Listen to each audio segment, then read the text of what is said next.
हे all welcome back to be बाम्सहॉलिक. आज आपण उत्तर मीमांसा बघणार आहोत. त्यालाच वेदांत दर्शन सुद्धा म्हणतात. तर वेदांत याचा अर्थ वेदांच्या अंती असलेले ते आहेत उपनिषद. सो उत्तर मीमांसामध्ये उपनिषदांचा समावेश आहे. त्याचप्रकारे वेदांमध्ये जो असलेला निष्कर्ष आपण बघणार आहोत. आपण मीमांसा म्हणजे बघितलं होतं ॲनालिसिस, चिकित्सापूर्व परामर्श. पूर्वमीमांसा ही कर्मकांडावर आधारित आहे, तर उत्तर मीमांसा ज्ञानकांडावर आधारित आहे. त्यानंतर वैदिक काळातील 3 साहित्य म्हणजे वैदिक मंत्र, ज्यामध्ये ऋग्वेदादी ग्रंथ सामील होतात. ब्राह्मण भाग, त्यानंतर उपनिषद. उपनिषद हे वैदिक युगातील अंतिम साहित्य आहे. त्यामध्ये अध्यात्मविद्याचा समावेश होतो.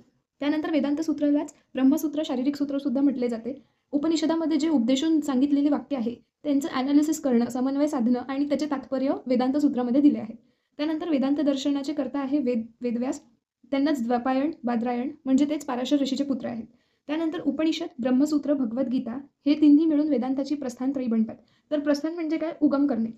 ह्या तिन्हीमुळे वेदांत विचाराचा उगम झालेला आहे. त्यानंतर वेदांताचे प्रमुख आचार्य, त्यांची मते आणि तत्वे खाली दिलेली आहे. पहिले आहेत शंकराचार्य, त्यांनी केवळ अद्वैतवाद मांडलेला आहे, ब्रह्मतत्व स्वीकारलं आहे. त्यानंतर रामानुजाचार्य, विशिष्ट अद्वैतवाद, ब्रह्मतत्व. माधवाचार्य द्वैतवाद मानलेला आहे, स्वतंत्र अस्वतंत्र द्रव्यांचा स्वीकार केलाय. वल्लभाचार्य शुद्ध अद्वैतवाद, ब्रह्मतत्व. निंबाळकाचार्य द्वैत व अद्वैतवाद, भेद अभेद व अद्वैत ही तत्वे त्यांनी स्वीकारलेली आहे. त्यानंतर वेदांत दर्शनात सांगितलेला सिद्धांत ब्रह्मम सत्यम जगन्मिथ्या जीवो ब्रह्मैव नापरः. ब्रह्म हे परमसत्य मानलेले आहे, जग हा आभास म्हटलेला आहे. ब्रह्माला वास्तविक जग मानून जीव ब्रह्माहून वेगळं सांगितलं आहे, म्हणजे जीव आणि ब्रह्म हे वेगवेगळे सांगितले आहे. ब्रह्म हे परमसत्य आहे. ब्रह्म सत्यम, ब्रह्म हे सत्य आहे, ज्याचा कधीही नाश होत नाही, ज्याला कधीही बाधा येत नाही, ज्याची जाणीव सतत होत असते, जे स्वयंसिद्ध आहे, स्वयंप्रकाश देणार आहे, असं ब्रह्म सत्य आहे. वेदांचा अद्वैतवाद केवळ ब्रह्मतत्व मानून सिद्ध होतो. ब्रह्म हे विकाररहित आहे, साक्षी चैतन्य आहे, भेदरहित आहे आणि नित्य आहे. त्यानंतर जगन्मिथ्या म्हणजे जीवनाच्या सर्व प्रवृत्ती ह्या नश्वर आहेत. अनलाईक ब्रह्म म्हणजे ब्रह्म हे सत्य आहे, त्याला कुठलीही बाधा येत नाही. आणि त्याच्याच विपरीत आहे जीव, सर्व सृष्टी नश्वर आहे, क्षणिक आहे. ज्या गोष्टींना आपण प्रमाण मानतो त्यालाही बाधा होऊ शकते. जगातील प्रत्येक पदार्थ क्षणिक नश्वर आहे, कारण त्याचं निश्चित रूप सांगता येत नाही. प्रत्येक क्षणाला ते बदलत असते, त्याचं निश्चित असं काही स्वरूप नाहीये. दुष्ट नष्ट स्वरूपी असल्यामुळे जग मिथ्या आहे. त्यानंतर जीव ब्रह्मैव, ब्रह्म परत तेच एक आहे, अद्वितीय, म्हणजे त्याच्याहून दुसरं कुणी नाही. जीवाला वस्तुतः ब्रह्मा म्हटले म्हणजे त्यातील आत्मा ब्रह्म व साक्षी चैतन्य होय. तैत्तरीय उपनिषदामध्ये पंचकोशाच्या रूपाने जीव आणि आत्मा ह्यामधील फरक सांगितलेला आहे. ते पंचकोश कोणते? अन्नमय कोश, प्राणमय, मनोमय, विज्ञानमय आणि आनंदमय.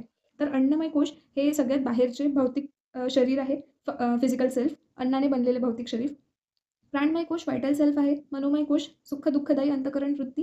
विज्ञानमय कोश विषयाकार पावलेली चित्तवृत्ती आहे. त्यानंतर आनंदमय कोश आत्म्याचे आवरण.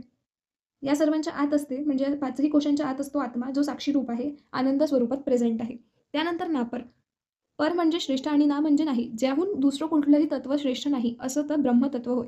त्या व्यतिरिक्त इतर सर्व आभास आहे. ब्रह्मतत्व सोडले की बाकी सगळे आभास आहे किंवा मिथ्या आहे. तसेच ब्रह्म जाणणारा पण ब्रह्मच आहे. आत्मदर्शन होणे म्हणजे परमविद्या. त्यानंतर वेदांत दर्शनामध्ये आपण बघतो दुसरं विवर्तवाद, त्यालाच मायावाद म्हटलेले आहे. कुठलंही वाद हे कार्यकारण सिद्धांतावर आधारित असतं. कार्य व कारणात असलेली जी सिमिलॅरिटी आहे त्याच्यामुळे काही कन्फ्युजन क्रिएट होऊ शकते. पण त्या कन्फ्युजनला डिफीट करून जो ज्ञान आपण सादर करतो त्याला विवर्तवाद म्हटलेले आहे. ब्रह्मैव सज्जगदिदम तू विवर्तरूपम मायेश शक्तिरखिलम जगदानेती. ब्रह्म हे एकमात्र सत्य आहे आणि संसाराला मिथ्या किंवा आभास म्हटलेले आहे. उदाहरण, दोरीला साप समजणे, अंधारात पुरुषाकृती असलेल्या दगडाला व्यक्ती समजणे. तर हे सर्व मिथ्या ज्ञान आहे. विवर्तवाद म्हणजे काय? वस्तू जशी आहे तशी न करता ती वेगळी असल्याचे लक्षात येणे म्हणजेच विपर्य. फॉर एक्झाम्पल, जर प्रकाशात एखादं शिंपलं चकाकलं तर आपण त्याला चांदीची नाणी समजतो. पण जर तुम्हाला ते लक्षात आलं की नाही ती चांदीची नाणी नसून शिंपलीच आहे, तर ते म्हणजे विवर्तवाद. ज्यावेळी तुम्हाला कन्फ्युजन क्रिएट होत आहे, बट त्या कन्फ्युजनवर डिफीट करणारं नॉलेज तुमच्याकडे असेल, ते म्हणजे विवर्तवाद किंवा मायावाद. अज्ञानाच्या आधारावर आभास किंवा विवर्त उत्पन्न होतो. जर तुम्हाला त्या गोष्टीचं ज्ञानच नाही आहे, तेव्हा कुठे तुम्हाला कन्फ्युजन क्रिएट होईल. बट इफ तुम्हाला त्याबद्दल पूर्णपणे आयडिया आहे, तर कन्फ्युजन क्रिएट होणार नाही. त्यानंतर वेदांत दर्शनानुसार सृष्टी उत्पत्ती. जग मिथ्या म्हटले आहे आणि माया, ज्याला बाधा येत नाही. ब्रह्मतत्व अनादी अज्ञानाच्या आश्रयाने जग निर्माण करत असतो. अविद्या म्हणजेच अज्ञान, याचे दोन सत्वगुण आहेत, शुद्ध सत्वगुण आणि अशुद्ध सत्वगुण. शुद्ध सत्वगुणालाच माया आणि त्याला उपाधी दिली आहे ईश्वराची. त्यानंतर अशुद्ध सत्वगुणाला जीव म्हटलेले आहे. अज्ञानाचा जो तमोगुण प्रधान भाग असतो, जेव्हा तो ब्रह्मचैतन्यासोबत येतो तेव्हा पंचमहाभूताचे जे सूक्ष्म रूपे असते, ज्याला आपण तन्मात्रा म्हणतो, त्याची निर्मिती होते. जसं आकाश, वायू, अग्नी, जल, पृथ्वी यांचे तन्मात्रा.